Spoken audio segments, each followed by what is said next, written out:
Hello guys, कैसे आप सभी। आई होप आप सभी अच्छे होंगे। आज के इस वीडियो में हम बात करने वाले हैं भारतीय संविधान के भाग एवं अनुसूचियाँ। भाग 1 में हमारे पास आते हैं संघ और इसके राज्य क्षेत्र। ये हमारे पास आते हैं अनुच्छेद 1 से 4 के बीच में। भाग 2 में हमारे पास आते हैं नागरिकता। नागरिकता हमारे पास आती है अनुच्छेद 5 से 11 के बीच में। भाग 3 में हमारे पास आते हैं मूल अधिकार। मूल अधिकार हमारे पास आते हैं अनुच्छेद 12 से 35 के बीच में। भाग 4 में हमारे पास आते हैं निर्देशक सिद्धांत। निर्देशक सिद्धांत हमारे पास आते हैं अनुच्छेद 36 से 51 के बीच में। फिर आता है हमारे पास भाग 4A में हमारे पास आते हैं मूल कर्तव्य। मूल कर्तव्य हमारे पास आते हैं अनुच्छेद 51A में। भाग 5 में हमारे पास आता है संघ। संघ हमारे पास आता है अनुच्छेद 52 से 151 के बीच में। भाग 6 में हमारे पास आता है राज्य। राज्य हमारे पास आता है अनुच्छेद 152 से 237 के बीच में। भाग 7 में हमारे पास आता है संविधान द्वारा निरस्त, मतलब 7वां संशोधन इस टाइम हुआ था, और अनुच्छेद 1956। भाग 8 हमारे पास है। अब भाग 8 में हमारे पास आता है केंद्र शासित प्रदेश। केंद्र शासित प्रदेश आते हैं हमारे पास अनुच्छेद 239 से 242 के बीच में। भाग 9 पंचायत, और पंचायत हमारे पास आता है अनुच्छेद 243 से 2430 के बीच में। फिर हमारे पास आता है भाग 10A। 10A में हमारे पास आती है भाग 9A में हमारे पास आती है नगर पालिकाएँ, और नगर पालिकाएँ हमारे पास आती हैं अनुच्छेद 243 से 243 ZG तक। उसके बाद आता है हमारे पास भाग 9B।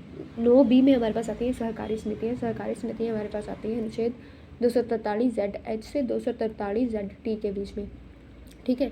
भाग 10 में हमारे पास आता है अनुसूचित और जनजाति क्षेत्र। ये हमारे पास आते हैं अनुच्छेद 244 से 244A तक। उसके बाद हमारे पास आता है भाग 11 में हमारे पास आता है संघ और राज्यों के बीच संबंध। फिर ये हमारे पास आते हैं अनुच्छेद 245 से 263 के बीच में। भाग 12 में हमारे पास आता है वित्त संपत्ति संविधाएँ और वाद। ये हमारे पास आते हैं अनुच्छेद 264 से 301 के बीच में।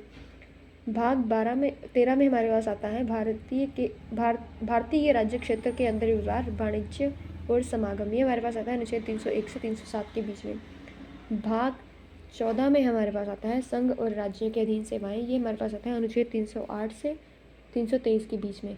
भाग 14A में हमारे पास आता है अधिकरण। अधिकरण हमारे पास आता है 323A से 323B तक। उसके बाद है हमारे पास भाग 15।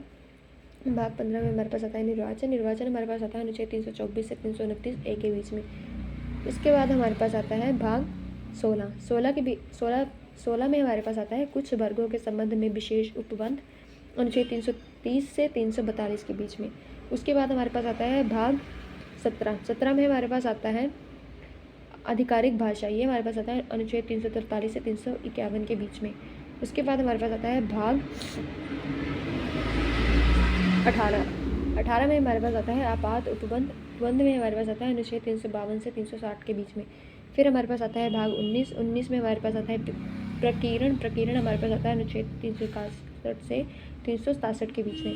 फिर हमारे पास आता है भाग 20 हमारे पास आता है संविधान का संशोधन में हमारे पास आता है अनुच्छेद 368। फिर हमारे पास आता है भाग 21 में हमारे पास आता है अस्थायी संक्रमणकालीन और विशेष प्रावधान। ये हमारे पास आता है अनुच्छेद 369 से 392 के बीच में। और फिर हमारे पास आता है भाग 22 में हमारे पास आता है संक्षिप्त नाम प्रारंभ, हिंदी में प्राधिकृत पाठ और निरसन, अनुच्छेद 393 से 395 के बीच में। That's all about the video. धन्यवाद।